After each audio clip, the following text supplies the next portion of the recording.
CBI का शिकंजा अब आरजीकर मेडिकल कॉलेज के पूर्व प्रिंसिपल संदीप घोष पर कसता जा रहा है। संदीप घोष से सीबीआई आज भी पूछताछ कर रही है। थोड़ी देर पहले संदीप घोष पूछताछ के लिए सीबीआई दफ्तर पहुंच चुके हैं। घोष से पिछले 8 दिनों से लगातार सीबीआई पूछताछ कर रही है।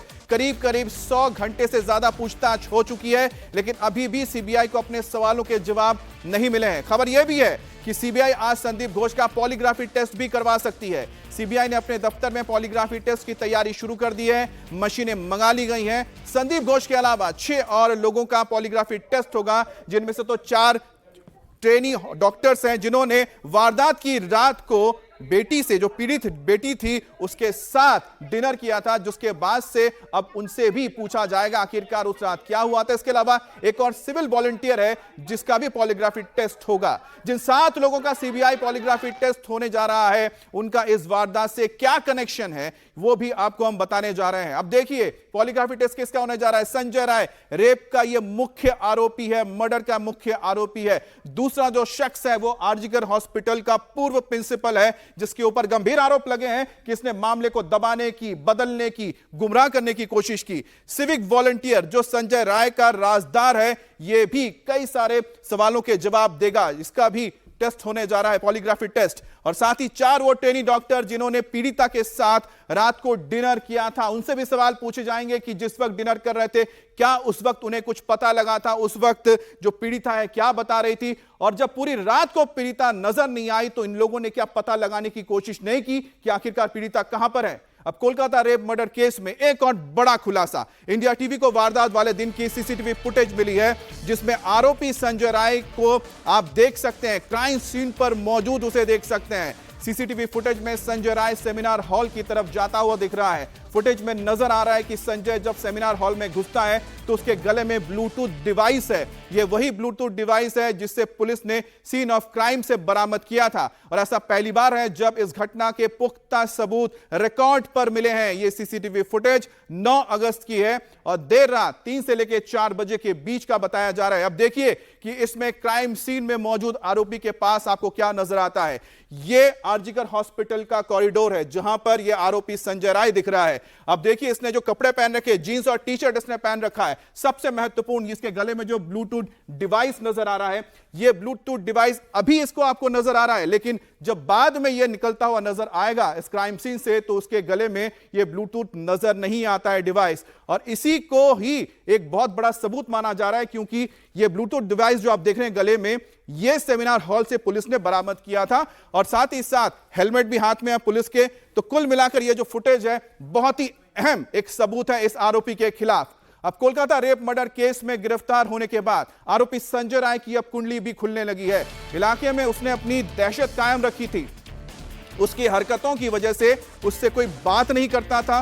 पड़ोसी ने संजय को लेकर बेहद चौंकाने वाला खुलासा किया है। संजय सेक्सुअली अब्यूज करता था लोगों को, वो महिलाओं के प्रति हिंसक था, वो इलाके में लड़कियों के साथ छेड़छाड़ करता था। संजय का एक नंबर का नशेबाज बताया जा रहा है, यानी कि उसे नशे की लत थी। पुलिस के साथ संजय राय काम करता था, जिसके दम पर वो खुलेआम अपने लोकल एरिया में लोगों के ऊपर दादागिरी दिखाता था। संजय राय सीबीआई की कस्टडी में है, लेकिन संजय राय का बिहेवियर किस तरीके का था, उसके आसपास के जो लोग जहां वो रहता था वो ज्यादा बेहतर बता पाएंगे। संजय राय को जानते हो? हाँ, लोकल हिसाब से जानता हूँ। और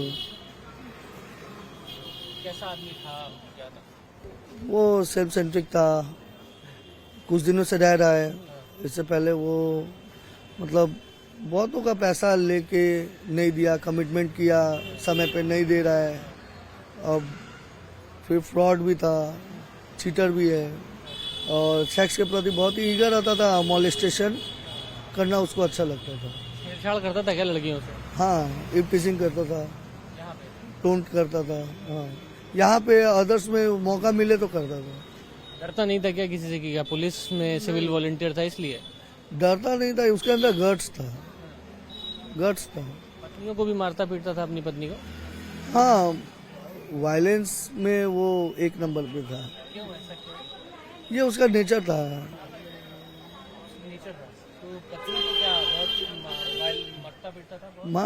मारता पीटता था। जैसे ड्रंकर का कैसा बिहेवियर होता है, एक वायलेंट होता है, दूसरा क्रूएल नेचर का होता है, तीसरा दया नहीं, मर्सी नहीं दिखाता है। क्या मानसिक रोगी था क्या कुछ, आपको लगता है आप लोग? हाँ, मानसिक रोगी नहीं बोल सकते, पर वो मतलब नशे की लत उसकी बहुत ये था, वो अपना गुस्सा को कंट्रोल नहीं कर पाता था। हाँ, और यदि कभी कंट्रोल कर रहा है तो समझ लीजिए कि वो बहुत मेंटली प्री प्लान रहने की वजह से वो कर पाता था। घर पे उसने कितनी शादियां की थी? मेरे इन्फॉर्मेशन में 2 से अधिक है, एक्यूरेट नंबर नहीं मालूम। अब कौन कितना शादी कर रहा है ये तो मेरा लुकआउट नहीं है। सबसे डिवोर्स क्यों हुआ?